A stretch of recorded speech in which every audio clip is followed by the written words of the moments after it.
Hello everyone, welcome to your weekly tech update, the show that explores the newest, coolest, and craziest side of tech available on the interwebs. I'm your host, Ray McNeil. Coming up on the program today, we're talking the first ever color X-ray on a human, my review of SculptrVR for the PlayStation VR, and happening in this week's What The? A man in Florida with no arms is accused of stabbing a tourist.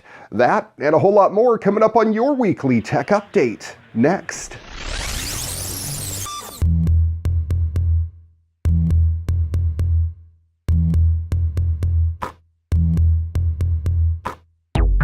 Kicking off the program today, it's been rumored for months, but now it's finally official. Microsoft has unveiled its smaller Surface Go device to the world. The unit is a 10-inch detachable tablet with the optional keyboard just like the original Surface. Internally, you'll see a more entry-level lineup though. Specs include 4 to 8 gigs of RAM, 64 to 128 gigs of storage, Intel's Pentium Gold processor, USB-C connectivity with charging capability. It gives you an estimated 9 hours of battery life though, and an additional keyboard, but that'll set you back another $99. This is a big move for the Surface division. Microsoft has always positioned the Surface and Surface Laptop as premium devices that deserve the high-end price tag. The Go, however, seems to directly contradict those thoughts, and to compete directly with the Chromebook and the new cheaper iPad in the educational market. Now, the quality of device that parents can purchase for kids at sub $400 is much better than it was in the last generation of Surface launched back in 2015. Microsoft needed to recognize and react accordingly. Unfortunately, they still might have a tough road ahead. They don't have 1 million plus apps to compete with the iPad, and many Chromebooks will still be a cheaper proposition, especially once you add that essential keyboard accessory. With that additional cost, you're quickly at $500. It will immediately be the most successful Surface product though, due to the base price. But I truly wonder if it can find a way to disrupt the current education market being dominated by Google. Speaking of Google, 2 of Google's best-known flights of fancy, Project Loon and Project Wing, are being hatched from their X incubator to become independent businesses under the wing of Alphabet, Google's holding company. Loon will work with mobile network operators globally to bring internet access to a market of billions of people currently without high-speed connections. Meanwhile, Wing is developing a drone delivery system as well as an air traffic management platform for robotic drone safety through the skies. Loon and Wing are taking their place alongside X's other graduates, including cybersecurity company Chronicle, the self-driving car company Waymo, and Verily Life Sciences. Both of the newly graduated ventures already have had turns in the spotlight. Loon's radio-equipped balloons played a role in reconnecting areas of Puerto Rico to mobile networks last fall after Hurricane Maria hit, and Wing has been testing its drones in a variety of locales and will participate in the U.S. Department of Transportation's pilot program for cutting-edge drone applications. This is awesome. In this week's medical news, New Zealand scientists have performed the first ever 3D color X-ray on a human, using a technique that promises to improve the field of medical diagnostics. That comes from the Europe's CERN physics lab, which contributed imaging technology to the project. The new device, based on the traditional black and white X-ray, incorporates particle tracking technology developed for CERN's Large Hadron Collider, which in 2012 discovered the elusive Higgs boson particle. This color X-ray imaging technique could produce clearer and more accurate pictures and even help doctors give their patients more accurate diagnosis. The CERN technology, dubbed Metapix, works like a camera detecting and counting individual subatomic particles as they collide with pixels while its shutter is open. This allows for high-resolution, high-contrast pictures. According to CERN, the images very clearly show the difference between bone, muscle, and cartilage, but also the position and size of cancerous tumors. The technology is currently being commercialized by New Zealand company Mars Bioimaging, and we hope to see it out in the field within the next couple of years. From tracking your daily targets of 10,000 steps to using a smartwatch to check your bank account, many of us already take advantage of wearable technology. But electronics that can be worn on the body are about more than personal convenience. They can also help solve large-scale problems. Take the aging population, for instance, poised to become one of the most significant social transformations of the 21st century, according to the United Nations. The number of people aged 60 or over is expected to more than double by 2050. One potential complication, though, is mobility.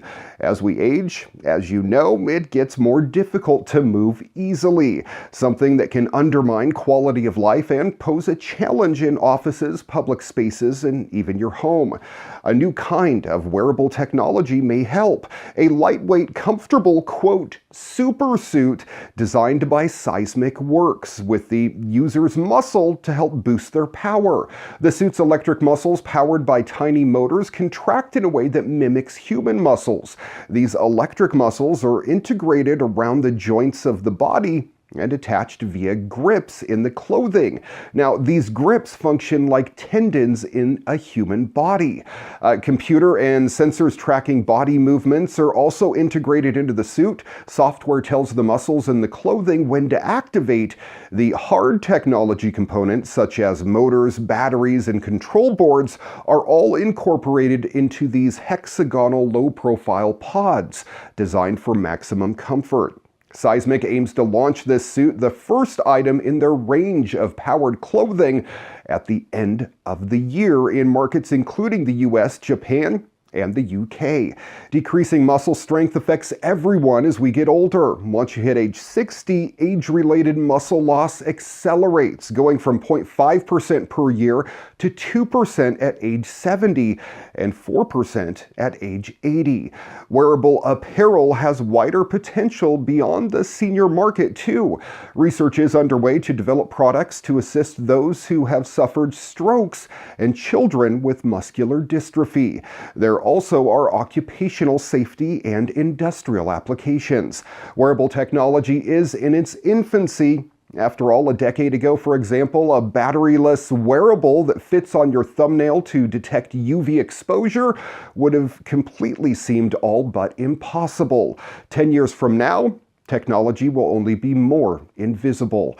It's hard to know just which direction wearable technology will take in the decades to come, but as such advances are applied to an even widening range of uses and industries, and to help solve global problems, what's certain is that the symbolic relationship between technology and humans has the potential to benefit all of us. We learned last week that Honda is putting ASIMO out to pasture, so to speak, which is a little sad, but not too sad. Honda is doing this because they want to instead focus on the other, more useful humanoid robots that they've been working on recently, like the E2DR. Honda learned a lot about humanoid robotics from ASIMO, and even though we haven't seen ASIMO do much in the way of new stuff over the past couple of years, the robot has still been under active development, or at least it was, as of 2017, when Honda was teaching it how to handle human abuse.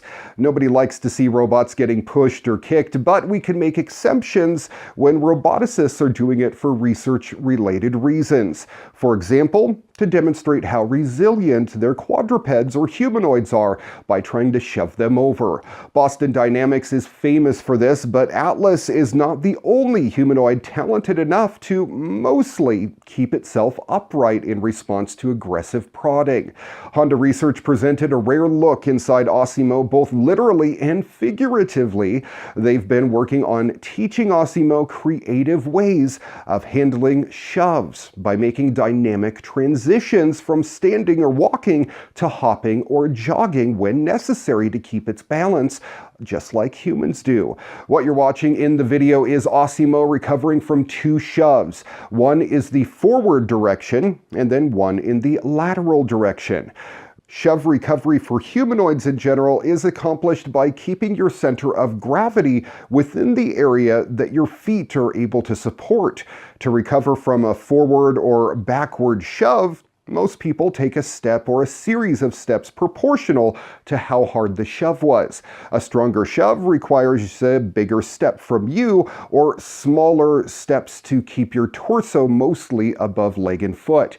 However, if the shove is too strong, the necessary step length becomes larger than you can actually do, and you simply fall over. Now, for robots, this usually means a face plant. Honda's new strategy, however, with ASIMO is to take longer and faster steps to recover from bigger shoves by transitioning to a running gait, which is exactly what humans do if we need to. The hopping comes in when ASIMO is shoved laterally in the direction while it's walking. In this case, the robot can't move the leg that it's using to support itself, and that leg is also blocking the other leg from being used, which requires the hopping motion. The video shows everything working flawlessly, as videos attached to papers usually do. But the researchers are perfectly honest about how well this actually works, noting that the robot fell over many times in the same kind of experiments. In particular, they need to speed up gait planning and also improve the robot's hopping motion to make things robust. Just like with humans, though, there's a finite magnitude of shove that we can physically handle without falling over. And our last-ditch tactic to prevent ground contact is to catch ourselves with our arms.